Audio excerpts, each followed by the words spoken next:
Hello दोस्तों, नमस्कार। स्वागत करते हैं आप सभी का अपने इस यूट्यूब चैनल पे। जैसा कि आप सभी जानते हैं कि मेरा हमेशा से ये मोटिव रहा है कि जो भी पढ़ाया जाए उसको इन डिटेल डेप्थ में पढ़ाया जाए ताकि बच्चों को सारी कुछ क्लियर हो जाए।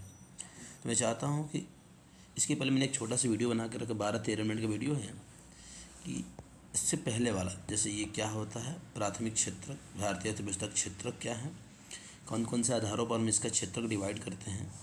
जैसे आप देखोगे तो कई समूहों में होता है। जैसे यहाँ पर आप देखो, इस चैप्टर में आप पढ़ोगे तो उसमें मिलेगा 3 प्रकार के मिलेंगे। जैसे आप देखोगे तो यहाँ पर मिलेगा आपको प्राथमिक, द्वितीयक, तृतीयक, एक डिवीजन होता है, एक होता है संगठित या असंगठित, और तीसरा टाइप होता है सार्वजनिक या निजी क्षेत्र। तो ऐसे सारे विभाजनों का आधार मैंने बता दिया है। इस चैप्टर में आपको पढ़ना क्या है, और इसमें मैंने शुरुआत में प्राथमिक क्षेत्र, द्वितीयक क्षेत्र, तृतीयक क्षेत्र क्या है इसके बारे में बताया है। उस वीडियो मैंने ख़त्म किया यहाँ तक। अब उस वीडियो से आगे पढ़ाना था 3 क्षेत्रों की तुलना। तो इस वीडियो में मैं सोच रहा हूँ कि इस वीडियो में आपको पूरा का पूरा चैप्टर ही ख़त्म कर दूँ। थोड़ा सा पेशेंस बनाए रखेंगे, आप कोशिश रहेगी हमारी कि इस चैप्टर को पूरी तरह फिनिश कर दिया इस वीडियो में, ठीक है। तो चलिए शुरू करते हैं। यदि आपको वीडियो पसंद आता है तो निश्चित तौर पर आप वीडियो को देखें, पूरी वीडियो लास्ट तक देखेंगे तो कहीं ना कहीं कुछ ऐसे प्रश्न हो जाते हैं, ऐसे कुछ पॉइंट्स निकल कर आते हैं जो आपके एग्ज़ाम के लिए बहुत ही कारगर सिद्ध होते हैं। या वैसे भी इन डेप्थ यदि आपको भारत की अर्थव्यवस्था को या किसी भी अर्थव्यवस्था को समझना है तो उसकी बेसिक चीज़ों को जानना बहुत ज़रूरी होता है। तो आप इस वीडियो को टक टक लगा के देखिए, और आशा करते हैं कि आपको वीडियो जरूर पसंद आएगी। यदि पसंद आएगा तो निश्चित तौर पर लाइक करके उसे दोस्तों के बीच में शेयर करके दोस्तों की पहुंच तक बढ़ाएं ताकि लोग ज़्यादा से ज़्यादा इसको वीडियो को देख सकें। तो चलिए अपने वीडियो को शुरू करते हैं और देखते हैं कि कैसे हम 3 क्षेत्रकों की तुलना करते हैं। तो एक बार रिमाइंड करा दे आप लोगों कि कौन कौन से 3 क्षेत्र हमने स्टडी किया है। इसमें से जो पहला हमारा होता है क्षेत्रक, उसको कहते हैं प्राथमिक क्षेत्रक, या उसे ही कहते हैं प्राइमरी सेक्टर कहते हैं, या इसका एक और नाम आता है कृषि एवं सहायकी सेक्टर, कृषि एवं सहायकी क्षेत्र कहते हैं।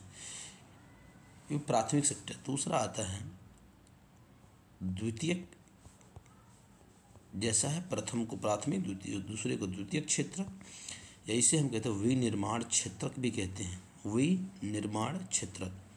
और तीसरे को कहते हैं तृतीयक क्षेत्रक या सेवा क्षेत्र भी कहते हैं, सर्विस सेक्टर भी कहते हैं।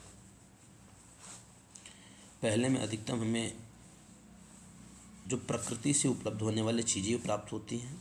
दूसरे में जब उसको हम लोग मैन्युफैक्चरिंग करके उसको प्रोसेस करके उसका निर्माण, विनिर्माण करके प्रोसेस करते हैं, उसको मैन्युफैक्चरिंग करते हैं तो बनाते हैं द्वितीयक क्षेत्र। और तीसरे में उसको सर्विस दी जाती है, सेवाएं दी जाती, सारे जो teachers, doctors, engineers, transport system, banking system, सारी चीज़ें तृतीयक में जाती हैं। अब एक एक करके हम देखते हैं कि यहाँ पर कि आखिर में इन तीनों क्षेत्रकों की तुलना हम लोग कैसे कर लेंगे। कंपैरिजन ऑफ 3 सेक्टर्स, कैसे कंपैरिजन करेंगे।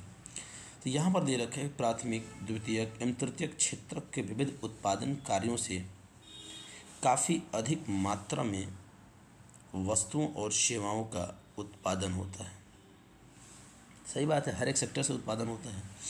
साथ ही साथ इनमें बहुत सारे अधिक संख्या में लोग वस्तुओं और सेवाओं के उत्पादन कार्य के लिए भी काम करते रहते हैं। तो हमें इसमें देखना क्या है, अगले इस चरण में देखेंगे हम लोग कि प्रत्येक क्षेत्रक में कितनी वस्तुएं लगी हैं और कितनी सेवाएं उत्पादित होती हैं, कितने लोग उस क्षेत्रक में काम करते हैं, और किसी अर्थव्यवस्था में कुल उत्पादन और रोजगार की दृष्टि से एक या अधिक क्षेत्रक प्रधान होते। हो सकता है कि मोस्ट इम्पॉर्टेंट सर्विस सेक्टर है या मैन्युफैक्चरिंग सेक्टर है, कौन सा सेक्टर है ये डिपेंड करता है। जबकि कभी कभार होता है अन्य क्षेत्र की अपेक्षा छोटे आकार में, कुछ चीज़ें बहुत उनका दायरा आकार बड़ा होता है, कुछ बहुत छोटी आकार में होते हैं। अब यहाँ कह रहा है कि कुछ गणना करने के तरीके, आखिर हम इनका गणना कैसे करें। तो आपको एग्जाम्पल के माध्यम से समझाने की कोशिश की जाएगी। आप ध्यान से समझिए इस चीज़ों को, कैसे सेवाओं की हम गणना करेंगे, विविध वस्तुओं सेवाओं की, और इसका कुल उत्पादन को कैसे हम जानते हैं। आप सोचते होंगे कि हजारों की संख्या में उत्पादित वस्तुओं और सेवाओं की गणना करा तो असंभव कार्य है। न ये केवल बृहद कार्य, मतलब बहुत बड़ा कार्य है, बल्कि आप ये भी आश्चर्यचकित हो रहे होंगे कि कारों, कंप्यूटरों, किलो, फर्नीचर, इन इन सारी चीज़ों की हम किस प्रकार से संख्याओं का योगफल कैसे कर सकते हैं? ये तो बहुत बेतुकी की बात है, अजीब बात कर रहे हैं, लेकिन आप बिल्कुल सही सोचते हैं। इस समस्या के समाधान के लिए अर्थशास्त्रियों का सुझाव क्या है कि इन वस्तुओं और सेवाओं की हम वास्तविक संख्याओं का योग नहीं करेंगे, बल्कि उसके स्थान पर हम उनके मूल्य का उपयोग करेंगे। कितने नंबर्स में है इस पर ध्यान ना देकर हम इससे कितनी इसकी वैल्यू डिसाइड हो रही है, ये कितने मूल्य में बिक रही है, ये हमारा मायने रखता है। जैसे एग्जाम्पल के तौर पर समझाने की कोशिश कीजिए। समझिए कि यदि 10,000 किलोग्राम गेहूँ 8 रुपये प्रति किलोग्राम की दर से बेचा जाता है, तो 1000 को मैं के लिख रहा हूँ, 10 के 1 का 8, टोटल कितने हो गए 80,000, तो 80 के। उसी प्रकार से 10 रुपये प्रति नारियल की दर से 5,000 नारियल, तो मैं 5K कर दूँ, 5,000 को 5,000 और 1 का दाम 10, तो 10 5 50,000। इसी प्रकार से सर्विस सेक्टर की हो जाएगी। मान लीजिए सर्विस सेक्टर में किसी व्यक्ति 10 व्यक्ति यदि मान के चले 50,000 रुपीज़ के हिसाब से कमा रहे हैं, 50,000 के हिसाब से, तो 50K इंटू 10, ये कितना हो गया 500K हो गया। अब इन तीनों की वैल्यू को जब हम ऐड करेंगे तो ये निकल जाता है हमारा टोटल तीनों सेक्टर्स का सम, तीनों क्षेत्रकों का कुल मूल्य पता चल जाता है।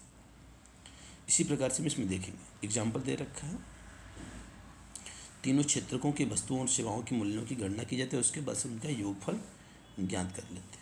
यहाँ पर ध्यान रखने वाली बात क्या है कि एक सावधानी बरतने की जरूरत है कि उत्पादित और बेची गई प्रत्येक वस्तु की गणना की जरूरत नहीं है। ध्यान से समझने वाली बात है, हर वो चीज़ जो हम इसे बेच रहे मार्केट में उसकी हम गणना नहीं करेंगे। इसमें एक चीज़ एरर आ जाएगा, इसमें गणना हम किसकी करते हैं, तो केवल और केवल फाइनल गुड्स एंड सर्विसेज की।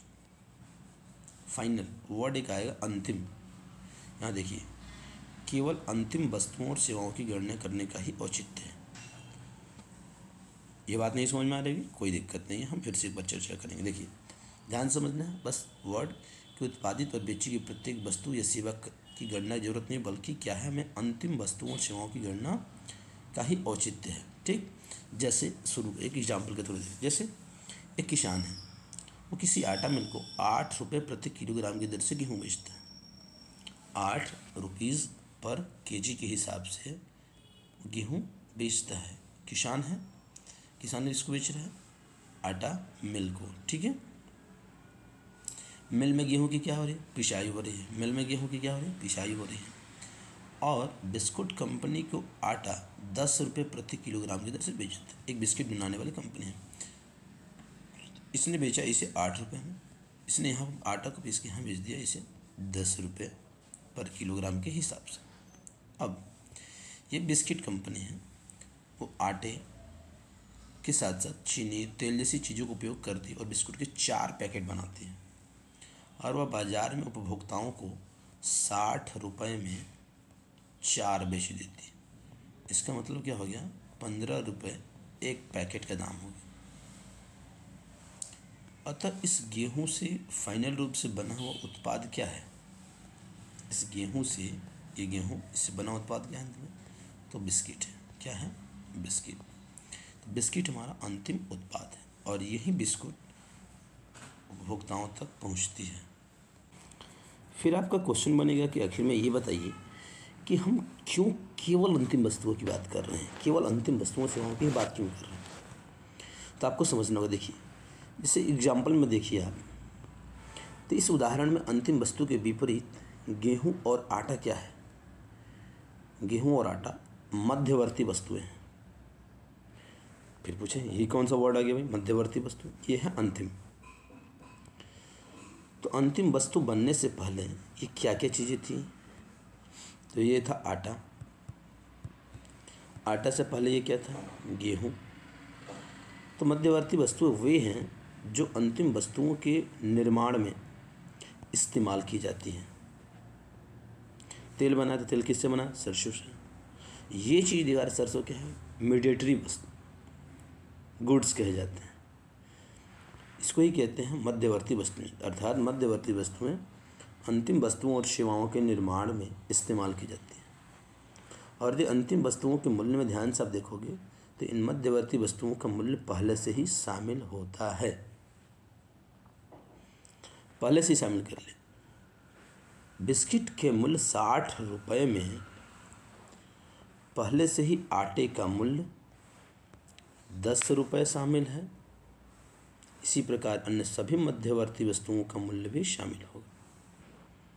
अतः गेहूं और आटा के मूल्य की गणना यदि अलग अलग करते हैं तो ये उचित नहीं होगा, क्योंकि तब क्या होगा, हम एक ही वस्तु के मूल्य की गणना कई बार कर लेंगे। जैसे पहले हम कर लिए गेहूं के रूप में, तो इसका मतलब होगा जो आप पहले गेहूं के रूप में करें, फिर आटा के रूप में करें और अंततः अंतिम वस्तु बिस्कुट के रूप में मूल्य की कई बार गणना करें। इससे एरर आ जाए, एक ही चीज़ की गणना बार बार करें।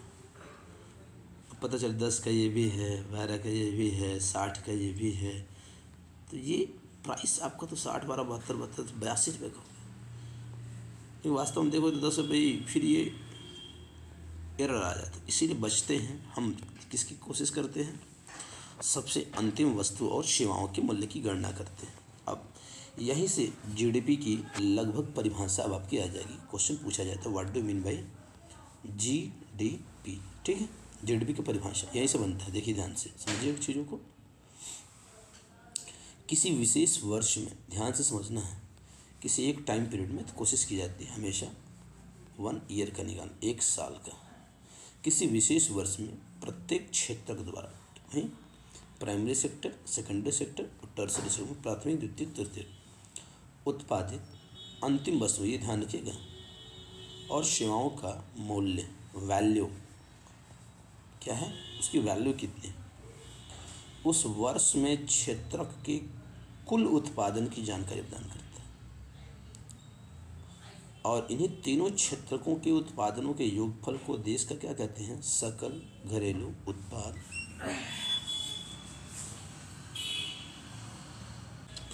इसका मतलब हुआ कि किसी देश के भीतर, ध्यान समझना है, किसी एक देश के भीतर किसी विशेष वर्ष में उत्पादित सभी अंतिम वस्तुओं और सेवाओं का मूल्य सकल घरेलू उत्पाद कहलाता है। आप लिख सकते हो परिभाषा, किसी देश के भीतर किसी विशेष वर्ष में उत्पादित सभी अंतिम वस्तुओं और सेवाओं का मूल्य क्या है, जीडीपी, इंग्लिश में कहते हैं ग्रॉस डोमेस्टिक प्रोडक्ट। क्या कहते हैं, gross, GROSS, domestic, DOMESTIC, domestic, और वर्ड है प्रोडक्ट, PRODUCT। तो ग्रॉस डोमेस्टिक में हिंदी में कहते हैं सकल घरेलू उत्पाद। परिभाषा 2022 में भी पूछा गया था। अब ये क्यों रखा कि ये जो सकल घरेलू उत्पादन का मापन है, ये बहुत कठिन कार्य है। ये करते हैं केंद्र सरकार के बहुत सारे मंत्रालय। ये मंत्रालय क्या करते हैं, राज्यों एवं केंद्रशासित क्षेत्रों के विभिन्न सरकारी विभागों की सहायता से वस्तुओं और सेवाओं की कुल संख्या और मूल्य से संबंधित सूचनाओं को एकत्र करते हैं और तब जीडीपी का क्या करते हैं, अनुमान किया जाता है। अब एक देखा जा रहा है ट्रेंड कि इन सेक्टर्स में हिस्टोरिकल चेंजेज आ रहे हैं। जैसे कोई क्षेत्र विशेष इस क्षेत्र में महान होगा, जैसे भारत प्राथमिक में पहले महान था, अब किधर शिफ्ट हो रहा है। इन क्षेत्रकों में ऐतिहासिक परिवर्तन की बात क्या रखकर सामान्यतः आप देखोगे तो कहा जाता है कि अधिकांश विकसित देशों में देखा गया है कि विकास की प्रारंभिक अवस्थाओं में प्राथमिक क्षेत्र ही आर्थिक सक्रियता का सबसे महत्वपूर्ण क्षेत्र रहा। किसी भी विकसित देश का जब इतिहास देखते हैं, उसकी अर्थव्यवस्था का इतिहास देखते हैं, तो देखा जाता है कि सबसे पहले वहाँ पर विकास की प्रारंभिक अवस्था में वहाँ पर जो कार्य क्षेत्र कर रहा था वो था प्राथमिक क्षेत्र।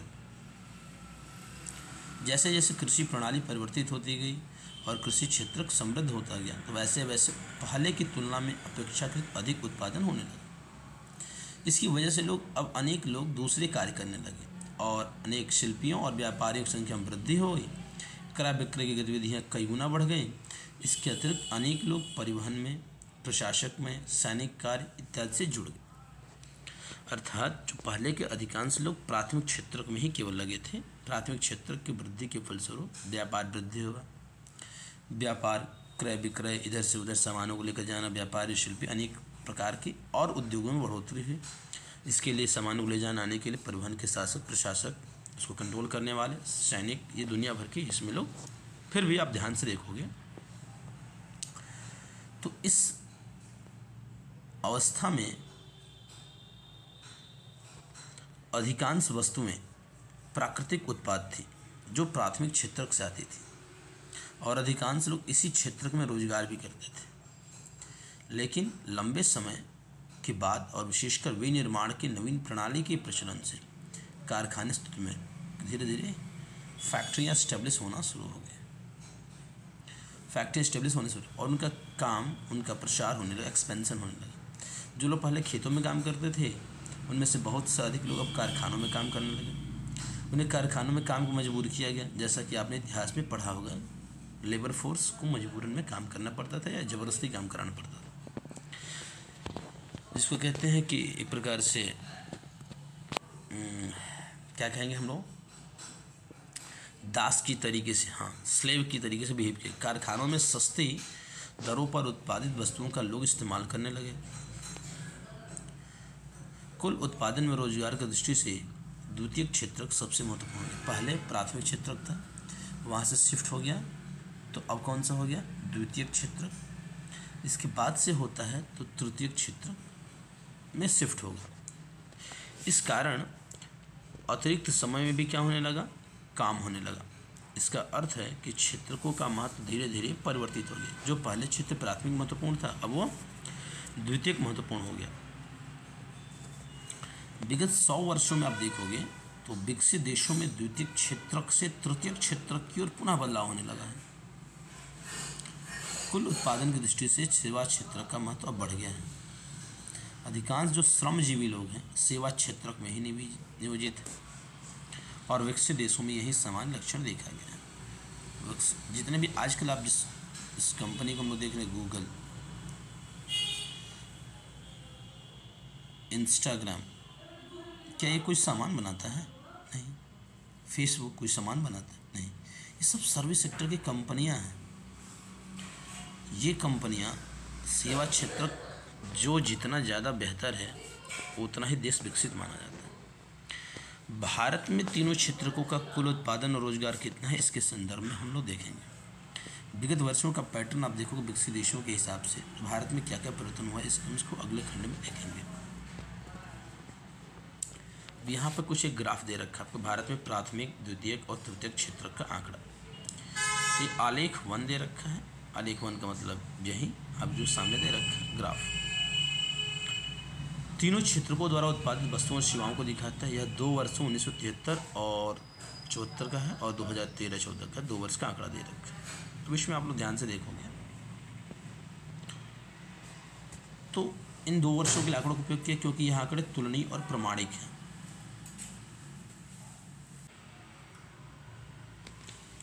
इसमें जब आप देखते हो इस ग्राफ में आपको तो ये समझ में आएगा, जो आपका ये आसमानी कलर का, ब्लू कलर का, वो प्राथमिक क्षेत्र को दिखा रहा है। द्वितीयक क्षेत्र है जिस कलर को दिखा रहा है, और तृतीय ये वाला कलर दिखा रहा है। तो 1973-74 का आंकड़ा देख रहे हो तो इसमें सबसे ज़्यादा परसेंटेज आपको दिख रहा है प्राथमिक क्षेत्र का, जबकि वहीं 2013-14 का आंकड़ा देख रहे हो तो सबसे ज़्यादा परसेंटेज इसका दिख रखा है। सबसे ज़्यादा आंकड़ा किसका दिख रहा है, तृतीयक क्षेत्र का। प्राथमिक में बढ़ोतरी हुई है निश्चित तौर पर, लेकिन उतने स्तर पर नहीं हुई है। द्वितीयक में बढ़ोतरी हुआ अच्छा खासा, लेकिन सबसे ज़्यादा जो चेंजेस देखने को मिल रहा है वो देखने को मिला है क्या चीज़, हमारा तृतीयक क्षेत्र। यही भारत में पूछा जाता है, भारत में सबसे ज़्यादा हाइक या चेंजेस जो मिले हैं प्राथमिक से हमें आना चाहिए था, सेकेंड ईयर में ज़्यादा, ये ज़्यादा ग्राफ यहाँ होना चाहिए था कि हमने तेज़ी से प्रसार के प्राइमरी से सीधे टर्सरी में पहुँच गए हम लोग, ये देखने को मिला। अब यहाँ पे 2013 जो भारत का जीडीपी क्या है, तो जीडीपी मतलब तीनों सेवाओं को जोड़ दो, काम खत्म हो जाएगा। 500 इसे देखो तो क्या समझ में, इकाई, दहाई, सैकड़ा, हज़ार, 10,000, लाख, 10 लाख। 55 लाख करोड़ रुपए है इसकी, सैकड़। वैसे करें तो वंस, टेंस, 100, 1000, 10,000, 100,000, फिर मिलियन। तो 5 मिलियन क्या है, करोड़ रुपए है यहाँ का वो। कब, उससे थोड़ा सा ज़्यादा ही है, 2013-14 में आंकड़ा दे रखा। अब यदि आगे बढ़ते हैं तो इसमें देख सकते हैं कि उत्पादन क्षेत्र में तृतीयक का महत्व बहुत तेजी बढ़ रहा है। 1973 और 2013-14 40 वर्षों में सभी क्षेत्रों में उत्पादन वृद्धि हुई है। जो सबसे अधिक वृद्धि की इसमें तृतीयक क्षेत्र में है। क्यों? परिणामतः वर्ष 2013-14 भारत में प्राथमिक क्षेत्र को प्रतिस्थापित करते हुए तृतीयक क्षेत्र सबसे बड़े उत्पादक क्षेत्र के रूप में। तो कौन सा क्षेत्र सबसे बड़ा उत्पादक क्षेत्र है? तो तीसरा। अब यहाँ कारण पूछा जाता है कि आखिर में इतना इंपॉर्टेंस क्यों हो गया भाई, तृतीयक क्षेत्र इतना क्यों महत्वपूर्ण हो गया? इसके कई कारण, जैसे पहला कि प्रथम, किसी भी देश में अनेक सेवाओं जैसे अस्पताल, शैक्षिक संस्थाएं, डाक एवं सेवा, थाना, कचहरी, ग्रामीण प्रशासनिक कार्यालय, नगर निगम, रक्षा, परिवहन, बैंक, बीमा कंपनियां इत्यादि की आवश्यकताएं होती हैं और इन्हें हम बुनियादी सेवाएं मानते हैं। किसी भी विकासशील देश में इन सेवाओं की प्रबंधन की जिम्मेदारी किसकी होती है? सरकार की होती है। क्वेश्चन आया था कि भारत में तृतीयक क्षेत्र प्राथमिक एवं द्वितीयक क्षेत्र की तुलना में इतना महत्वपूर्ण हो गया है, क्यों? इसके कारणों में एक कारण गिनाने पड़ेंगे आपको। पहला कारण दे रखे, किसी भी देश में अनेक सेवाओं, अस्पताल हो, शैक्षिक संस्थाएं हो, डाक एवं तार हो, थाना, कचहरी, ग्रामीण प्रशासनिक कार्यालय, नगर निगम, रक्षा, परिवहन, बैंक, बीमा कंपनी, इन सब की जरूरत होती है और ये सारी बुनियादी सेवाएं कहलाती हैं। और किसी भी विकासशील देश में इन सेवाओं के प्रबंधन की जिम्मेदारी होती है सरकार के पास। दूसरा कारण दे रखा है आपको, थोड़ा सा लॉन्ग आंसर में आता है क्वेश्चन, लॉन्ग आंसर के हिसाब से आप लोग को तैयार करके रखना चाहिए। दूसरा आंसर दे रखा है कि कृषि एवं उद्योग के विकास से परिवहन, व्यापार, भंडारण, इन सेवाओं का विकास होता है। प्राथमिक और द्वितीयक क्षेत्र का विकास जितना अधिक होगा, ऐसी सेवाओं की मांग उतनी ही अधिक होगी। तीसरी क्या है, जैसे जैसे हमारी आय बढ़ती है, कुछ लोग अन्य कई सेवाओं जैसे रेस्टोरेंट में, पर्यटन में, शॉपिंग में, निजी हॉस्पिटल्स में, प्राइवेट हॉस्पिटल, निजी विद्यालय, प्राइवेट विद्यालयों में, व्यावसायिक प्रशिक्षण ट्रेनिंग जो इंस्टीट्यूट है वहाँ पर इन सब की मांग शुरू कर देते हैं। और विशेषकर खासतौर पर नगरों में, और विशेषकर भी देखें बड़े नगरों में ऐसे रैपिड चेंजेज आ रहे हैं, द्रुत परिवर्तन आ रहे हैं, तेजी से परिवर्तन आ रहे हैं। चौथा कारण गिना रखा है कि विगत दशकों में, पिछले कई दशकों में सूचना और संचार प्रौद्योगिकी पर आधारित कुछ नवीन सेवाएं भी महत्वपूर्ण हो गई हैं। इन सेवाओं के उत्पादन में तीव्र वृद्धि हो रही है। इनके बारे में हम लोग चैप्टर 4 में स्टडी करेंगे। अंततः आपको याद रखना चाहिए कि सेवा क्षेत्र की सभी सेवाओं में समान रूप से समृद्धि नहीं हो रही है। भारत में सेवा क्षेत्र कई तरह से लोग नियोजित करते हैं। एक और उन सेवाओं की संख्या सीमित जिसमें अत्यंत कुशल और शिक्षित श्रमिकों को रोजगार मिलता है। तो दूसरी बहुत ही संख्या में लोग छोटी दुकानों, मरम्मत कार्यों, परिवहन जैसी सेवाओं में लगे हुए हैं। वे लोग बड़े मुश्किल से जीविका निर्वाह कर लेते हैं और वे इन सेवाओं में इसलिए लगे क्योंकि उनके पास कोई अन्य वैकल्पिक अवसर नहीं है। इस कारण सेवा क्षेत्र के केवल कुछ भागों का ही महत्व बढ़ रहा है। आप इनके बारे में अगले खंड में विस्तार से पढ़ेंगे। अब इस पर आप लोगों को विशेष तौर पर ध्यान देना होगा। क्वेश्चन पूछा है कि अधिकांश लोग कहाँ नियोजित हैं, मतलब कहाँ कार्यरत है। ये आलेख नंबर 3 है, इसके ऊपर आलेख नंबर 2 है। ध्यान से पहले मैं रीडिंग कर दूँ, ध्यान समझोगे आप। आलेख 2 में क्या क्या रखा है कि जीडीपी में तीनों क्षेत्रों की प्रतिशत हिस्सेदारी दे रखी है।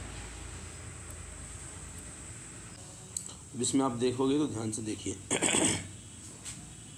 यह है आलेख नंबर 2, इसमें दे रखा है जीडीपी में क्षेत्रकों की हिस्सेदारी कितना परसेंटेज है। 1973-74 का आंकड़ा देखिए। किसी देश की टोटल जीडीपी है तो उसमें जो सबसे अधिक प्रतिशत दिख रहा है, एक प्रकार से कहें तो मोटा मोटी आपका इसमें आपका देख रहे हो कि 1973-74 में आंकड़ा दे रखा है कौन से क्षेत्र की हिस्सेदारी कितनी है। तो मोटा मोटी ये कहें तो सबसे ज़्यादा है आपका प्राथमिक क्षेत्र का, दूसरे सेक्टर का, तृतीयक जो है आपका वो दूसरे सेक्टर का बहुत ही कम रहा है। लेकिन जैसे 1973-74 से आंकड़ा ये इधर चलेंगे 2013-14 के आंकड़ों में, तो प्राथमिक क्षेत्र का डिक्लाइन हो गया है, कम हो गया है। जहाँ ये कभी 40% के करीब में आंकड़ा था हिस्सेदारी में, वो घटकर आ गया लगभग आपका 12 से 14% के करीब में, 12-13% के करीब में आ गया। वहीं आपका तृतीयक क्षेत्रक का आंकड़ा और दायरा ज़्यादा बढ़ गया है, ये देख रहे हैं, ये ज़्यादा का ज़्यादा बढ़ गया। और दूसरा सेक्टर भी बढ़ा है, लेकिन प्राथमिक क्षेत्र कम हुआ है। यदि जस्ट इसके आगे बढ़ेंगे, आप देखो आलेख नंबर 3 में, तो चेंज तो हुआ निश्चित तौर पर, लेकिन रोजगार में ऐसा परिवर्तन नहीं हुआ है। आज भी जो सबसे अधिक रोजगार देने वाला क्षेत्रक है वो कौन सा है, आपको जानना होगा। वो क्षेत्रक है प्राइमरी सेक्टर। 1977-78 में सबसे रोजगार में देखेंगे तो 71% आंकड़ा है, जबकि 2017-18 लेटेस्ट डेटा है 44%।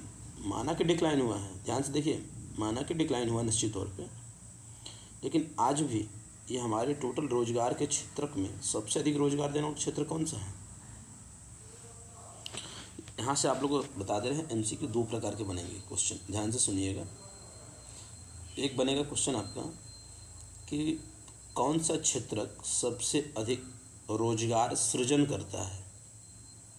कौन सा क्षेत्रक सबसे अधिक रोजगार सृजन करता है, मतलब कि इसमें नए नए रोजगार इसमें निकलते हैं, नए नए रोजगार सबसे अधिक कौन से क्षेत्रक में लोग रोजगार में ज़्यादा लगे हुए हैं, तो वो आंसर होगा प्राइमरी सेक्टर, प्राथमिक क्षेत्र। अभी भी क्वेश्चन ये पूछता है कि हमारे जीडीपी में सबसे अधिक कौन से क्षेत्र की हिस्सेदारी है, तो आपका आंसर बनेगा कौन सा, तृतीयक। 2 प्रकार क्वेश्चन में बता दिया। पहला क्षेत्र जिसमें सबसे अधिक रोजगार में लोग लगे हैं, और तृतीयक क्षेत्र जिसमें सबसे अधिक जीडीपी में योगदान देता है। 2 प्रकार के क्वेश्चन बनने की संभावना होती है, दोनों मैंने बता दिया। यहाँ से क्वेश्चन हो रहा है कि आखिर में इतनी जो शिफ्टेड हुई है, चेंजेस हुई, प्राथमिक क्षेत्रक से रोजगार का ऐसा ही क्षेत्रक स्थानांतरण क्यों नहीं हुआ। इसका कारण ये होता है इसका कि द्वितीयक और तृतीयक क्षेत्रक में रोजगार के ऐसे पर्याप्त अवसरों का सृजन नहीं हुआ, ऐसे पर्याप्त अवसर निकल के नहीं है। हाँ, इसमें देखोगे निश्चित तौर पर इस अवधि में वस्तुओं के औद्योगिक उत्पादन में 3 गुना से ज़्यादा वृद्धि हुई, परंतु औद्योगिक रोजगार में उतना वृद्धि नहीं हुआ। प्रोडक्शन बढ़ा है निश्चित तौर पे, लेकिन एम्प्लॉयमेंट नहीं बढ़ा, रोजगार नहीं बढ़ा उसी स्तर पर। तृतीय क्षेत्र में यही बात लागू होती है, उत्पादन 14 गुना बढ़ा है, रोजगार में 5 गुना से भी कम वृद्धि हुई। ये अंतर निकल कर आ रहा है दोनों में। इसका रिजल्ट क्या है कि देश में आधे से अधिक श्रमिक प्राथमिक क्षेत्र, मुख्यतः क्या है, कृषि क्षेत्र में काम कर, जिनका सकल घरेलू उत्पादन में योगदान लगभग 1/6। इसकी तुलना में आप लोग देखोगे तो द्वितीयक और तृतीयक क्षेत्र का सकल घरेलू उत्पादन में बाकी हिस्सा है, परंतु ये क्षेत्र कम लोगों को रोजगार प्रदान करते हैं। इसमें हम लोग देखते हैं तो इसकी तुलना में द्वितीयक क्षेत्र में तृतीयक क्षेत्र का सकल घरेलू उत्पादन में बाकी हिस्सा है, परंतु ये क्षेत्र कम लोगों को रोजगार प्रदान करते हैं। सबसे बड़ी बात है, तो हम क्या ये कह सकते हैं कि कृषि क्षेत्र में लगे जो श्रमिक हैं वो अपनी क्षमता से कम उत्पादन कर रहे हैं। इसका मतलब आप समझ में आ रहा है कि कृषि क्षेत्र में काम करने वाले लोग ज़्यादा हैं, काम करने वाले लोग ज़्यादा दिख रहे हैं, लेकिन उत्पादन कम निकल रहा है। जबकि अन्य सेक्टर्स में काम करने वाले लोग कम हैं, जबकि उत्पादन ज़्यादा दिख रहा है। इसका मतलब क्या हम अनुमान लगा सकते हैं कि जो व्यक्ति काम कर रहे हैं कृषि क्षेत्र में, वे ज़्यादा से ज़्यादा लोग अपनी क्षमता से कम उत्पादन कर रहे हैं। अब इसी को हम एग्जाम्पल से समझेंगे। इसका मतलब हुआ कि कृषि में आवश्यकता से अधिक लोग लगे हुए हैं, अतः यदि यहाँ से आप कुछ लोगों को कृषि क्षेत्र से हटा दो तो भी उत्पादन पर कोई प्रभाव नहीं पड़ने वाला है। दूसरे शब्दों में कहें तो कृषि क्षेत्र के जो श्रमिकों में किस प्रकार की बेरोजगारी है, उसे कहेंगे अल्प बेरोजगारी। बेरोजगारी का मतलब हो गया सिंपल सा टर्म कि जब कोई व्यक्ति मार्केट की जो प्रचलित दर है, मार्केट की प्रचलित मजदूरी दर पर कार्य करने को इच्छुक हो और उसे कार्य नहीं मिले तो उसे कहते हैं वो बेरोजगार है। लेकिन वो कार्य कर रहा है, लेकिन अपनी क्षमता से नहीं कर रहा। जहाँ 2 व्यक्तियों का काम हुआ 5 व्यक्ति लगे हुए हैं, तो 3 व्यक्ति बेवजह लगे हुए हैं। इसका मतलब क्या है, कोई कार्य नहीं कर रहे, तो उसे कहा जाता है वो व्यक्ति क्या है, अल्प बेरोजगार है।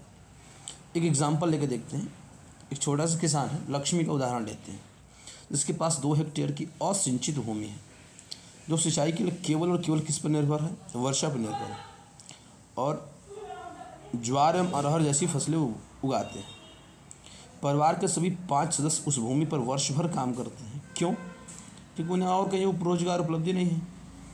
आप देखोगे कि व्यक्ति जो काम कर रहा है वो कोई बेकार नहीं, सब काम पे लगे हुए हैं, लेकिन वास्तव में उनका श्रम प्रयास विभाजित है। जो काम करने का जो एफर्ट है, प्रयास है, वो क्या है? डिवीजन है, विभाजित है। प्रत्येक व्यक्ति कुछ न कुछ काम कर रहा है, परंतु किसी को भी पूर्ण रोजगार प्राप्त नहीं है। यह स्थिति अल्प बेरोजगारी की स्थिति है, जहाँ लोग प्रत्यक्ष रूप से काम तो कर रहे हैं, लेकिन सभी अपनी क्षमता से कम काम कर रहे हैं। इसी प्रकार की बेरोजगारी को हम लोग अल्प बेरोजगारी या हम छिपी हुई बेरोजगारी भी कहते हैं। इसी का क्वेश्चन आया था 2022 के एग्जाम में, जिसको कहते हैं प्रच्छन्न बेरोजगारी या छिपी हुई बेरोजगारी या अल्प बेरोजगारी किसे कहते हैं। तो जब भी आप समझना सिंपल सा कॉन्सेप्ट कि जब कोई व्यक्ति अपनी क्षमता से कम कार्य करता, जहाँ पर किसी व्यक्ति के कार्य नहीं करने से भी उस संस्था में, उस जगह पे, उस क्षेत्र में कोई प्रभाव नहीं पड़ने वाला है, तो उससे कहा जाता है कि वो व्यक्ति अनावश्यक रूप से उसमें कार्य कर रहा, अर्थात वह छिपी हुई बेरोजगारी है।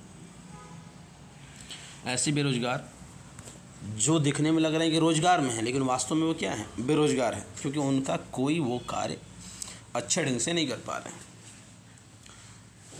अब जिनके पास कोई रोजगार, और यहाँ पे बात है, इस प्रकार की बेरोजगारी को हम अल्प बेरोजगारी भी कहते हैं। लेकिन क्योंकि यह उन लोगों की बेरोजगारी है जिनके पास भी कोई भी रोजगार नहीं है और वो बेकार बैठे हुए हैं, से अलग है। यहाँ से 2 क्वेश्चन दे दिए। ऐसे लोग जिन्हें कोई काम नहीं है और बेरोजगार और वो खाली बैठे हुए हैं, तो उन्हें कहा जाएगा ये खुली बेरोजगारी है, ओपन अनएम्प्लॉयमेंट है। जबकि ऐसे व्यक्ति जो काम में तो लगे हुए प्रतीत हो रहे हैं, लेकिन काम वास्तव में उनके द्वारा कुछ नहीं हो रहा, उसके उत्पादन पर कोई बहुत विशेष प्रभाव नहीं पड़ रहा है, उसे कहेंगे हम लोग प्रच्छन्न बेरोजगारी या अल्प बेरोजगारी या छिपी हुई बेरोजगारी।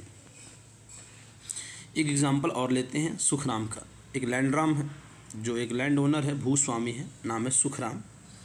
ज़मीन पर आता है और अपनी ज़मीन पर काम करने के लक्ष्मी के परिवार के 1 या 2 सदस्यों को भाड़े पर ले जाता है। अब लक्ष्मी के परिवार की मजदूरी के द्वारा कुछ अतिरिक्त आय हो जाती है, क्योंकि आपको छोटे से भूखंड पर काम करने के 5 लोगों की ज़रूरत नहीं है, अतः 2 लोगों के चले जाने से कृषि उत्पादन प्रभावित नहीं होने वाला है। दिए गए उदाहरण आप देखो ध्यान से, 2 सदस्य किसी कारखाने में काम करने के लिए जा सकते हैं। एक बार फिर परिवार की कमाई में वृद्धि होगी और वे लोग अपनी भूमि से पहले जैसे उत्पादन करते रहेंगे। ये 2 लोग आज भी उतना ही उत्पादन कर रहे हैं, थोड़ा बहुत बढ़ के, और जो 3 एक्स्ट्रा चले गए कहीं और पे, ये अपने परिवार की एक्स्ट्रा इनकम बढ़ाने में बहुत ही योगदान दे रहे हैं। हमारे भारत में लक्ष्मी की तरह ही लाखों किसान हैं। इसका अर्थ है कि यदि हम कुछ लोगों को कृषि क्षेत्र से हटाकर उन्हें कहीं और समुचित रोजगार उपलब्ध करा दें, तो भी कृषि उत्पादन पर बुरा प्रभाव नहीं पड़ेगा। कोई अन्य रोजगार करने से लोगों की आय से परिवार की कुल आय में भी वृद्धि होगी।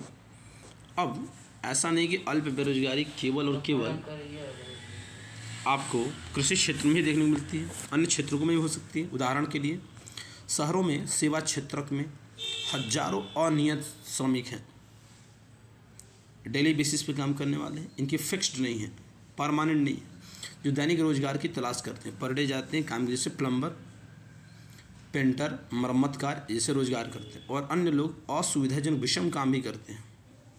में से कई तो ऐसा रोजाना काम भी नहीं पा पाते। इसी प्रकार हम सेवा क्षेत्र कुछ लोगों को सड़कों पर ठेला खींचते, कुछ चीज़ें बेचते हुए देखते हैं, जहाँ पे पूरा दिन बिता देते हैं परंतु बहुत कम कमा पाते हैं। ये लोग भी क्या हैं? अल्प बेरोजगार की स्थिति में है, क्योंकि उनके पास काम तो कर रहे हैं, लेकिन उससे उनके पास वो जो रिज़ल्ट मिलना चाहिए वो नहीं मिल पा रहा है। अतः हम कहें तो वे भी अल्प बेरोजगार से, और लेकिन कहा जाए ऐसा क्यों है? क्योंकि उनके पास इससे कोई बेहतर अवसर नहीं है। बेहतर अवसर उपलब्ध नहीं होने के कारण वे उसी में काम कर रहे हैं। अब एक एक करके हम लोग आगे बढ़ेंगे। अब मुद्दा आता है कि आखिर में एक्स्ट्रा एम्प्लॉयमेंट का हम सृजन कैसे करें, क्रिएशन कैसे करें। अब यहाँ पे एक बहुत ही विकट स्थिति बनी कृषि क्षेत्र में अल्प बेरोजगारी की गंभीर समस्या बनी हुई है। कुछ लोग ऐसे हैं जिन्हें बिल्कुल रोजगार नहीं मिला है। तो लोगों के लिए हम रोजगार की वृद्धि कैसे कर सकते हैं, आइए कुछ हम तरीकों को देखते हैं। जैसे एग्जाम्पल हम लेते हैं, हम लक्ष्मी और उसके 2 हेक्टेयर असिंचित भूखंड का उदाहरण है। उसके परिवार की भूमि की सिंचाई हेतु एक कुएं का निर्माण करने के लिए सरकार कुछ मुद्रा व्यय कर सकती है। उसको कुछ पैसे खर्च करने होंगे सरकार को, या बैंक क्या करे, ऋण प्रदान कर दे, तब लक्ष्मी अपनी भूमि का सिंचाई करने में सक्षम होगी और रबी मौसम में एक दूसरी फसल गेहूँ उपजाती है। हम मान लेते हैं कि 1 हेक्टेयर गेहूं की फसल 2 लोगों को 50 दिनों तक रोजगार प्रदान कर सकती है, जैसे बीज डालने, पानी देने, खाद डालने, कटाई में। अतः परिवार के 2 अन्य सदस्यों को अपनी ज़मीन में रोजगार मिल सकते हैं। अब मान लेते हैं कि ऐसे कई खेतों की सिंचाई के लिए एक नए बांध का निर्माण किया जा सकता है अथवा एक नहर खोदा जाता है। इससे कृषि क्षेत्र में रोजगार के अनेक अवसर सृजित हो सकेंगे और अल्प बेरोजगारी की समस्या अपने आप कम हो जाएगी। अब मान लेते हैं कि लक्ष्मी और दूसरे किसान पहले की तुलना में अधिक उत्पादन करते हैं। उन्हें कुछ उत्पाद बेचने की भी आवश्यकता होगी। इसके लिए उन्हें अपना उत्पाद नज़दीक के शहर में ले जाने की लिए आवश्यकता हो सकती है। यदि हम सरकार परिवहन और फसलों के भंडारण पर अथवा बेहतर ग्रामीण सड़कों के निर्माण पर कुछ पैसा निवेश करती है तो छोटे ट्रक सब जगह पहुंच जाते हैं। इस तरीके से लक्ष्मी जैसे अनेक किसान जिन्हें पानी की सुविधा उपलब्ध है, फसलों की उपज और विक्रय कर सकते हैं। इस कार्य से केवल किसानों को ही रोजगार उत्पादन में लाभ नहीं हो सकता है, बल्कि परिवहन और व्यापार जैसे सेवाओं में लगे लोगों को भी रोजगार प्राप्त हो सकता है। ये कुछ तरीके दे रखे हैं कैसे आप इसमें सुधार लाओगे। अब लक्ष्मी की जरूरत केवल पानी तक ही तो सीमित नहीं हो रहने वाले हैं। खेती करने को उसे बीज चाहिए, उर्वरक चाहिए, कृषिगत उपकरण चाहिए, पानी निकालने के लिए पंपिंग सेट चाहिए। एक निर्धन किसान होने के कारण वह सभी चीज़ों पर खर्च नहीं कर सकती, इसलिए उसे साहूकारों से पैसा उधार लेना पड़ेगा और उच्च ब्याज दर पर वापस करना पड़ेगा। यदि स्थानीय बैंक, लोकल बैंक्स उचित ब्याज दर पर उसे शाख प्रदान करें मतलब ऋण प्रदान करते हैं, तो वह इन सभी चीज़ों को उचित समय पर खरीदने और अपनी भूमि पर खेती करने में सक्षम हो जाएगा। तात्पर्य ये है कि पानी के साथ साथ कृषि में सुधार के लिए किसानों को सस्ते कृषि शाख भी प्रदान करने की जरूरत है। एक और अन्य तरीके से हम समस्या का समाधान कर सकते हैं, जैसे वो तरीका है अर्ध ग्रामीण क्षेत्रों में उन उद्योगों और सेवाओं की पहचान करना और उन्हें बढ़ावा देना जहां बहुत अधिक लोग नियोजित किए जा सकें। उदाहरण के लिए मान लेते हैं कि अनेक किसान अरहर और मटर की दलहनी फसलें उपजाने का निर्णय करते हैं। इनकी वसूली और प्रसंस्करण के लिए शहरों में विक्रय करने के लिए दाल मिल की स्थापना करते हैं। इसका तो दाल मिल की स्थापना करते हैं।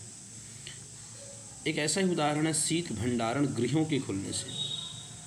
कोल्ड स्टोरेज, शीत भंडारण का मतलब कोल्ड स्टोरेज का खुलने से किसानों को एक अवसर मिलेगा कि वे अपने आलू और प्याज जैसे उत्पादों का भंडारण कर सकें और जब अच्छी कीमत मिलेगी तब उन्हें बेच सकेंगे। वन क्षेत्रों के निकटवर्ती गांव में हम क्या कर सकते हैं, शहद संग्रह केंद्र अर्थात हनी बी कलेक्शन सेंटर की स्थापना कर सकते हैं, जहां किसान क्या करेंगे, वनों से प्राप्त शहद को बेच सकें।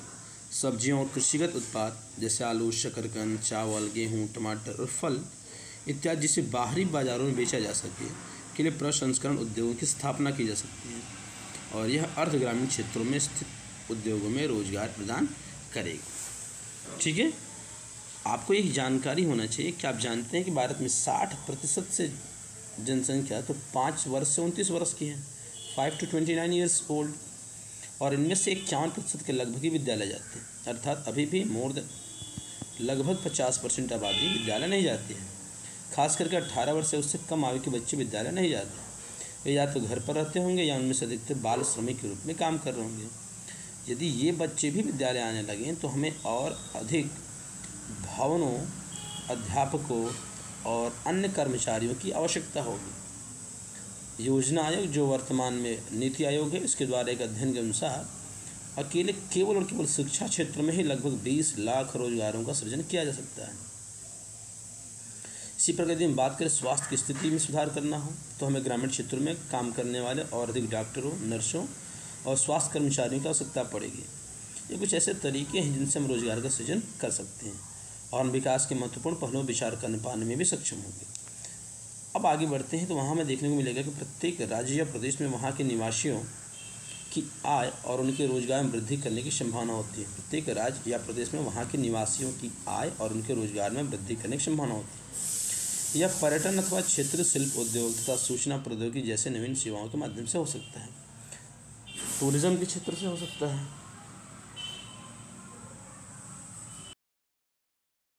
इनमें से ये जो है दे रखा है कि यह इनमें से कुछ के लिए आप समुचित योजना में सरकारी सहायता की आवश्यकता होगी।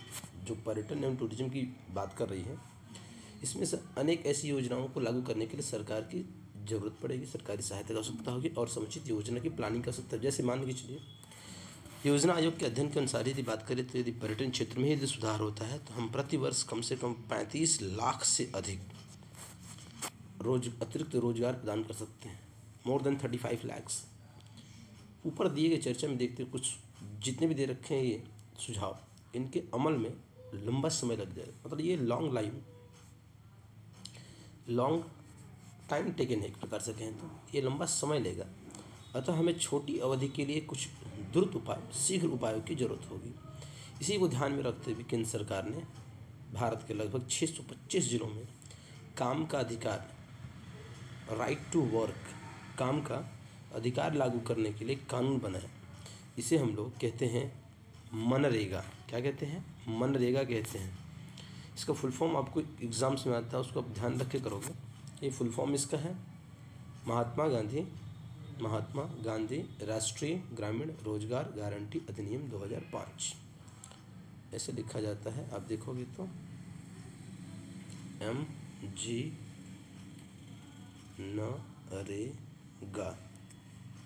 महात्मा Gandhi national rural employment guarantee act 2005। इसके अंतर्गत है क्या कि इसके अंतर्गत हम उन सभी लोगों को जो भी काम करने में सक्षम हैं और जिन्हें काम की ज़रूरत है को सरकार द्वारा ग्रामीण क्षेत्रों में वर्ष में 100 दिन के रोजगार की गारंटी देंगे। हाँ, इसमें ध्यान से देखने वाली बात है कि इसमें हम बात करते हैं तो अकुशल श्रमिकों की बात की जाएगी। ऐसा नहीं कि वेल ट्रेंड जो होंगे उनकी बात नहीं की जाएगी। अकुशल श्रमिक, दिहाड़ी मजदूर पे काम करने लायक मजदूर, उनको यदि काम मांग रहे हैं तो उनको वर्ष में 100 दिन के रोजगार की गारंटी दी गई। और यदि ये सरकार रोजगार उपलब्ध कराने में असफल रहती है तो वह लोगों को बेरोजगारी भत्ता भी देगी। इस अधिनियम के अंतर्गत उस काम को वरीयता दी जाएगी जिससे भविष्य में भूमि से उत्पादन बढ़ाने में मदद मिलेगी। समझ में आ रहा है? तो मनरेगा क्वेश्चन पूछता मनरेगा के बारे में, तो मनरेगा 2005 में आया है। ध्यान रखेंगे, महात्मा गांधी राष्ट्रीय ग्रामीण रोजगार गारंटी अधिनियम इसका नाम है। और इसमें 100 दिनों के काम की गारंटी मिलती है ग्रामीण क्षेत्रों में। यदि सरकार रोजगार उपलब्ध कराने में असफल होती है तो उसे बेरोजगारी भत्ता देना पड़ता है। अब यहाँ पर हम देखेंगे तो संगठित और असंगठित क्षेत्र के रूप में क्षेत्रकों का विभाजन कैसे करते हैं। तो संगठित और असंगठित, यहाँ पर कुछ तरीके हैं। जैसे हम आर्थिक कार्यों को विभाजित करने के अन्य तरीके का परीक्षण करेंगे। इसमें हम लोगों के नियोजित होने के आधार पर देखते हैं कि इनका जो एम्प्लॉयमेंट मिला है, इन्हें जॉब मिली है, वो किस तरीके की जॉब है। क्या उनको काम करने की कोई शर्त है या कोई नियम और विनियम है, रूल्स एंड रेगुलेशन है जिनका उनके रोजगार के संदर्भ में पालन किया जाता है। एक एग्जाम्पल के 2 एग्जाम्पल दिया गया है। अब इसको आप ध्यान से देखें तो समझ में आ जाएगा आपको। पहला एग्जाम्पल कांता का दे रखा है। जैसे कांता एक ऑफिस में कार्य करती है। वह सुबह 9:30 बजे से शाम 5:30 बजे तक कार्यालय में ऑफिस में काम करती है। वह नियमित रूप से प्रत्येक माह के अंत में अपना वेतन पाती है। वेतन के अतिरिक्त वह सरकारी नियमों के तहत भविष्य निधि, प्रोविडेंट फंड इसको कहते हैं, पीएफ भी पाती है। उसे चिकित्सकीय और अन्य भत्ते मिलते हैं, मेडिकल फैसिलिटीज़ और अन्य अलाउंसेज मिलते हैं। कांता रविवार को कार्यालय मतलब ऑफिस नहीं जाती है और इस दिन न जाने के बाद भी इन्हें 100 वेतन अर्थात इस दिन का वेतन इन्हें काटा नहीं जाता बल्कि वेतन मिलता है। और उसने जब नौकरी आरंभ की तब उसे एक नियुक्ति पत्र दिया गया था, इसको कहते हैं ज्वाइनिंग लेटर दी गई थी, जिसमें नौकरी संबंधी निबंधन और शर्तों का उल्लेख किया गया था। तो इस प्रकार के जॉब को आपको देख के समझ में आ रहा है कि ये जॉब ऐसा है जिसमें फिक्स जॉब है। क्या? एक फिक्स टाइमिंग रहेगी, फिक्स सैलरी रह रही है, छुट्टियां रहेंगी, उसके वेतन नहीं काटे जाएंगे, पीएफ मिलेंगे और अन्य भत्ते मिलेंगे, नियुक्ति पत्र मिला होगा, अनावश्यक रूप से आप निकाल नहीं सकते हैं। ये बहुत सारी चीज़ें। एक दूसरा एग्जाम्पल आपके सामने है कमल का, और ये भी कमल कांता का पड़ोसी है। नज़दीक के किराना दुकान में दैनिक मजदूरी करने वाला श्रमिक है। वह सुबह 7:30 बजे दुकान पर जाता है और शाम 8 बजे तक काम करता है। उसे अपनी मजदूरी के अतिरिक्त कोई अन्य भत्ता नहीं मिलता। जिस दिन वह काम नहीं करता उस दिन का मजदूरी उसे नहीं मिलती है। उसे कोई छुट्टी या सवेतन अवकाश नहीं मिलता है। उसे कोई औपचारिक पत्र नहीं मिला है, फॉर्मल लेटर नहीं मिला है, उसे ज्वाइनिंग लेटर नहीं मिला जिसमें दुकान में नियुक्ति के बारे में कहा गया। उसका नियोक्ता, उस एम्प्लॉयर जो उसको जॉब देने वाला है, एम्प्लॉयर उसे किसी भी समय काम से हटने के लिए कह सकते हैं। अब आप इनमें से दोनों में से क्या कह सकते हो? आप कहोगे कि इनमें से एक, पहला जो है कांता जो है वो है ऑर्गेनाइज्ड और यह अनऑर्गेनाइज्ड, मतलब संगठित क्षेत्र है और ये असंगठित क्षेत्र है। आप इसमें समझिए, कांता संगठित क्षेत्र में काम करती है। संगठित क्षेत्र में वे उद्यम आ जाते हैं। यहीं से क्वेश्चन आपसे पूछा जाएगा कि संगठित क्षेत्र और असंगठित क्षेत्र में क्या अंतर है, इसको स्पष्ट करें। तो आपको जानना पड़ेगा, तो आपको अंतर स्पष्ट करना पड़ेगा कि संगठित क्षेत्र में निम्न विशेषताएं पाई जाती हैं, उसको बताओगे। जैसे संगठित क्षेत्र में वे उद्यम अथवा कार्यस्थान आते हैं जहां रोजगार की अवधि नियमित, पहला पॉइंट दे रखा है, duration of time is fixed duration of time है, इतना समय तक आपको कार्य करना। लोगों के पास सुनिश्चित काम होता है। ये सारे क्षेत्र सरकार द्वारा पंजीकृत अर्थात सरकार द्वारा रजिस्टर्ड होते हैं और उन्हें सरकारी नियमों एवं विनियमों का अनुपालन करना होता है। इन नियमों एवं विनियमों का अनेक विधियों, ये जो रेगुलेशन होती हैं इनको जैसे होती है कारखाना अधिनियम, फैक्ट्री एक्ट, न्यूनतम मजदूरी अधिनियम, मिनिमम वेज एक्ट होता है, सेवानुदान ग्रेच्युटी एक्ट होता है, दुकान एवं प्रतिष्ठान शॉप्स एंड दुकान एवं प्रतिष्ठान अधिनियम। इसी प्रकार से बहुत सारे इनका सब में उल्लेख किया गया रहता है। अतः इन्हें हम क्या कहेंगे? संगठित क्षेत्र कहते हैं, क्योंकि इसकी कुछ औपचारिक प्रक्रिया हुई है एवं कार्यविधि है और कुछ लोग किसी के द्वारा नियोजित नहीं होते हैं बल्कि वे स्वतः काम कर सकते हैं, परंतु वे भी अपने को सरकार के समक्ष पंजीकृत कराते हैं और नियमों एवं विनियमों का अनुपालन करते हैं। सारे पॉइंट्स संगठित क्षेत्र के दे रखे हैं। संगठित क्षेत्र की एक और क्या बात होती है, इनके कर्मचारियों को रोजगार की सुरक्षा मिली होती है और रोजगार सुरक्षा के लाभ भी मिलते हैं। उनसे एक निश्चित समय तक ही काम करने की आशा की जाती है। यदि वे अधिक काम करते हैं तो नियोक्ता द्वारा उन्हें अतिरिक्त वेतन भी दिया जाएगा और वे नियोक्ता से कई दूसरे लाभ भी प्राप्त करते हैं। जैसे कौन कौन से लाभ हो सकते हैं उसका एग्जाम्पल दे रखे, जैसे 100 वेतन छुट्टी, अवकाश काल में भुगतान, भविष्य निधि, सेवा अनुदान। वे चिकित्सक की लाभ पाने के हकदार होते हैं। नियमों के अनुसार कारखाना मालिक को पेयजल और सुरक्षित कार्य, पर्यावरण जैसी सुविधाओं का सुनिश्चित ध्यान रखना होता है और जब वे सेवानिवृत्त होते हैं तो पेंशन भी प्राप्त करते हैं। ये सारी सुविधाएं ऑर्गेनाइज सेक्टर के लिए है, संगठित क्षेत्र के लिए। जबकि इसके विपरीत हम बात करें असंगठित क्षेत्र के, जिसमें कमल काम कर रहा है, तो छोटी छोटी इकाइयाँ होती, बिखरी इकाइयाँ होती, अधिकांशतः सरकारी नियंत्रण से बाहर होती हैं।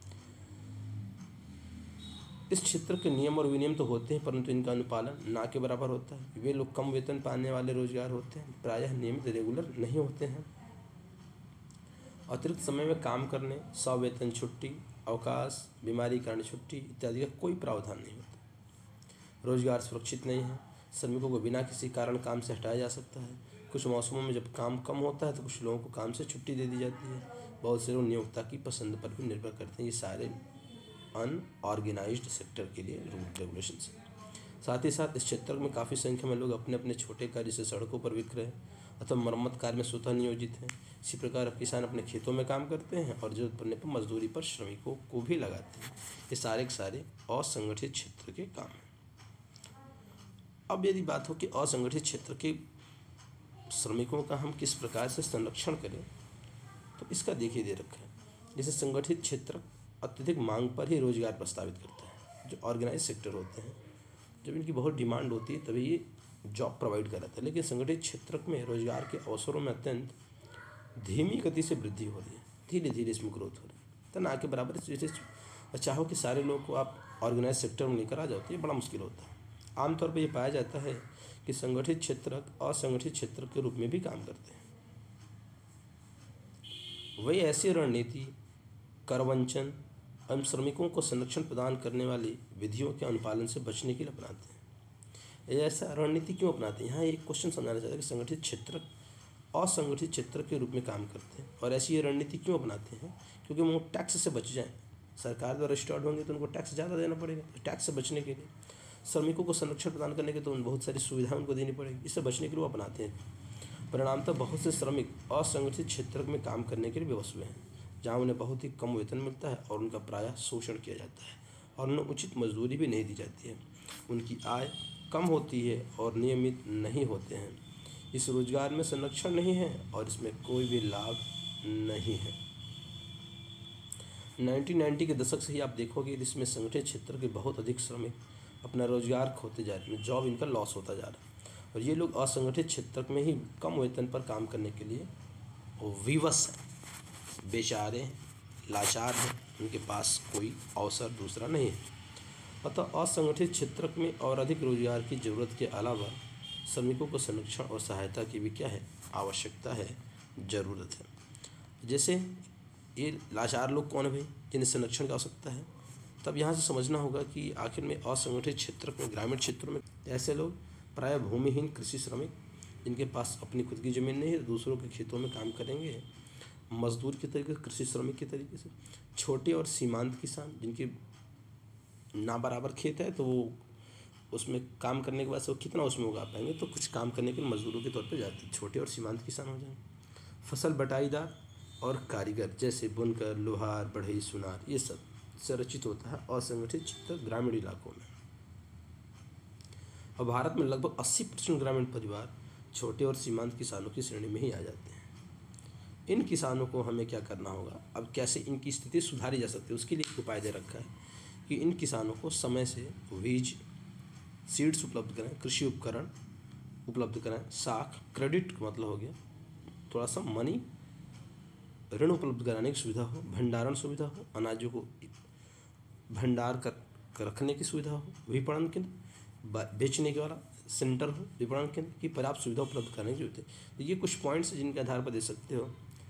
पूछेगा कौन कौन से ऐसे सुधार की जरूरत है जिससे हम असंगठित क्षेत्र में, ग्रामीण क्षेत्र के लोगों को संरक्षण दे सकते हैं, बचा सकते हैं। तो समय से बीज उपलब्ध कराएं, कृषि उपकरण बनाएं, कृषि उपकरण उपलब्ध कराएं, साख, भंडारण की सुविधा, विपणन केंद्र की सुविधा पर्याप्त उपलब्ध कराने की जरूरत है। बात यदि शहरी क्षेत्र की बात करें तो शहरी क्षेत्र में भी जो है वो कौन से हैं, तो लघु उद्योगों के श्रमिकों, निर्माण, व्यापार और परिवहन में कार्यरत आकस्मिक श्रमिकों और सड़कों पर विक्रेता का काम करने वाले, बेचने का काम करने वाले, सिर पर बोझा ढोने वाले श्रमिकों, वस्त्र निर्माण करने वालों और कबाड़ उठाने वालों से रचित होता है। कौन? असंगठित क्षेत्र। कौन सा? शहरी क्षेत्र में। लघु उद्योगों को भी कच्चे माल की प्राप्ति और उत्पाद के विपणन के लिए सरकारी मदद की आवश्यकता होती है। आकस्मिक श्रमिकों को शहरी और ग्रामीण दोनों क्षेत्रों में ही संरक्षण दिए जाने की जरूरत है। हम ये पाते हैं कि इनमें से अधिकांश जो हमारे श्रमिक हैं वो अनुसूचित जाति, एससी कम्युनिटी के, और पिछड़ी जाति, एससी, एसटी और ओबीसी कैटेगरी के ज़्यादा लोग हैं, जो अधिकांश शिक्षा से वंचित हो जाएंगे तो उन्हें मुश्किल होने वाले हैं। और ये लोग असंगठित क्षेत्र में काम करते हैं, रोजगार करते हैं। ये श्रमिक अनियमित, इरेगुलर और कम मजदूरी पर काम करने के अलावा इन्हें सामाजिक भेदभाव के भी ये लोग शिकार हैं। अतः आर्थिक एवं सामाजिक विकास के लिए असंगठित क्षेत्र के श्रमिकों को संरक्षण एवं सहायता देना अनिवार्य है। अब यहाँ पे दे रखा है कुछ तरीके और भी हो सकते हैं जहाँ से हम क्या कर सकते हैं, ये बता सकते हैं कि किस प्रकार से जैसे देखिए स्वामित्व आधारित होता है कुछ। कौन जो कार्य कर रहा है उसका मालिक कौन है, रोजगार कौन उपलब्ध करा रहा है, इसके आधार पर भी हम कह सकते हैं कि वो, जैसे जब क्वेश्चन पूछेगा आपको कि निम्न में से स्वामित्व पर आधारित वर्गीकरण कौन सा है, तो बोलोगे सार्वजनिक और निजी, दो, पब्लिक और ये है प्राइवेट। ठीक है, पब्लिक और प्राइवेट। आर्थिक गतिविधियों के क्षेत्रों को वर्गीकृत करने का एक और अन्य तरीका हो सकता है, जैसे परिसंपत्तियों का स्वामी और सेवाओं की उपलब्धता के लिए जिम्मेदार व्यक्ति कौन है। इसके आधार पर जैसे सार्वजनिक क्षेत्र में क्या होता है, अधिकांश परिसंपत्तियों पर सरकार का स्वामित्व होता है और सरकार ही सभी सेवाएं उपलब्ध कराती हैं। निजी क्षेत्र में देखिए यहाँ पब्लिक और ये प्राइवेट, मतलब सार्वजनिक और ये निजी हो गए। तो सार्वजनिक क्षेत्र में सारी परिसंपत्ति, सारी संपत्तियों का स्वामी कौन होगा, मालिक कौन होगा, सरकार। और निजी क्षेत्र में परिसंपत्तियों का स्वामित्व और सेवाओं का वितरण की जिम्मेदारी किसी एक व्यक्ति विशेष के हाथ में या किसी एक कंपनी विशेष के हाथ में होती है। एग्जाम्पल के तौर पर सार्वजनिक में जैसे रेलवे हो गया, डाक हो गया, ये सारी की सारी चीज़ें क्या हैं, सार्वजनिक क्षेत्र को। जबकि इस प्राइवेट के एग्जाम्पल जैसे TISCO, Tata iron and steel corporation, जैसे रिलायंस हो गया, रिलायंस इंडस्ट्री लिमिटेड, RIL हो गया, अडानी ग्रुप, ये दुनिया भर के जो दे रखे हैं प्राइवेट की कंपनियों को एग्जाम्पल दे रखे हैं। हाँ, अंतर क्या होता है थोड़ा ध्यान समझना। निजी क्षेत्र की कंपनियों का वास्तविक उद्देश्य होता है टू अर्न मोर प्रॉफिट, ज़्यादा से ज़्यादा लाभ कमाना, और इनकी सेवाओं को प्राप्त करने के लिए हमें इन एकल स्वामियों और कंपनियों को भुगतान करना पड़ता है। जबकि सार्वजनिक क्षेत्र का ध्येय केवल लाभ कमाना नहीं होता है। सरकार इन सेवाओं पर किए गए व्यय की भरपाई करों या अन्य तरीकों से करती है। वर्तमान दिनों में, आधुनिक दिनों में सरकार सभी तरह की गतिविधियों पर व्यय करती है। और ये गतिविधियाँ क्या हैं, सरकार इस गतिविधि खर्च क्यों करती है, ज्ञात करें, पता करें। क्वेश्चन मार्क आपके लिए।